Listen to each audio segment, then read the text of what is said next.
Almost there. Chapter 48, Tiana. Tiana started the now familiar journey to Facilier's dark, dreadful home hidden within the depths of the French Quarter. The greenish fog remained here, as thick and suffocating as ever. Despite it, she could make out the ominous clouds hovering overhead. The last thing she needed at this moment was a downpour slowing her down, but she would not let it deter her. If she had to fight the elements along with the Shadow Man, that's just what she would have to do. She didn't bother to knock when she arrived at his home. She marched right up to that purple door and barged in. "Where are you, Shadow Man?" she called. The place smelled of patchouli and peppermint, the pleasant aroma incongruent with the sinister charge that hummed through the air. "So you've finally come to your senses," came Facilier's cold, menacing voice. "I've come to put an end to this," Tiana said. "Now get out here, don't hide from me." Several moments passed before he stepped into the dimly lit room. Despite her determination to conquer him, Tiana still experienced that initial jolt of panic the Shadow Man evoked whenever he was near. She mentally pushed away her fear and stood up straight, clenching her fists at her sides. He has no power. "You've arrived just in time," Facilier said. He reached into his vest and pulled out a pocket watch. "There is only an hour left until sunset, which means you have an hour to sign your name to that contract." "I'm not signing anything," Tiana said. "I will not live my life according to your rules. That was never part of this deal." "That was always part of the deal," Facilier said, quickly closing the distance between them.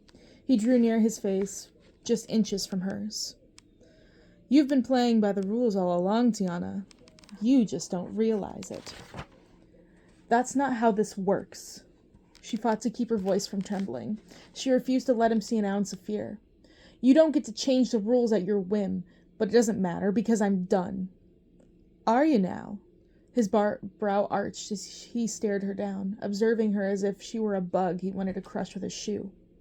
"That's right," Tiana said. "I fulfilled my obligation to you a long time ago. I don't want any part of any new deal, and there is nothing you can do to change my mind." "Have you forgotten what's at stake, or are you ready to see that dear father of yours perish?" Tiana pulled in a deep breath and held her head up high. "You're too late," she said. "My daddy is no longer here with us. He just died a while ago." As painful as it was to speak those words, Tiana took some satisfaction in the shock that registered on Facilier's face. His surprise was further evidence that the potion he'd given her had never controlled her father's fate. "You're lying," he growled. "I would never lie about that," Tiana said. "My father meant the world to me, but I've accepted what fate had in store for him." She straightened her shoulders, feeling empowered. "And now you can't hold his well-being over my head anymore. I'm done cowering over you, Shadow Man. I don't care what it costs. I'm willing to pay any price to be free of you." He glared at her, his nostrils flaring. "But are you willing to pay the ultimate price?" Before Tiana knew what he was doing, he twisted around, his black coat arching through the air, and just like that, he was gone, consumed by the darkness surrounding them. She squinted, trying her best to see in front of her, but the faint light coming in from the door didn't do much to illuminate the room. Her fists tightened in determination at her sides. Tiana pulled in a fortifying breath and stormed ahead. She unclenched her hands and held them in front of her, feeling around for the wall or a door. She let out a swift oof when she bumped into a piece of furniture or some sort, its pointing edge jabbing her hip. Facilier's low, maniacal cackle reverberated around the room. Tiana twisted around, searching for where the sound came from. The more she searched, the more confused she became. The darkness disoriented her, making her head spin. "Where are you?" she yelled. A loud pop rang out. Tiana jerked. It rang out again, and then a puff of glittery purple smoke appeared before her. A moment later, Facilier materialized out of the smoky haze. "You're running out of time, Tiana," he said in a sing-song voice. "The sun will soon sink below the horizon."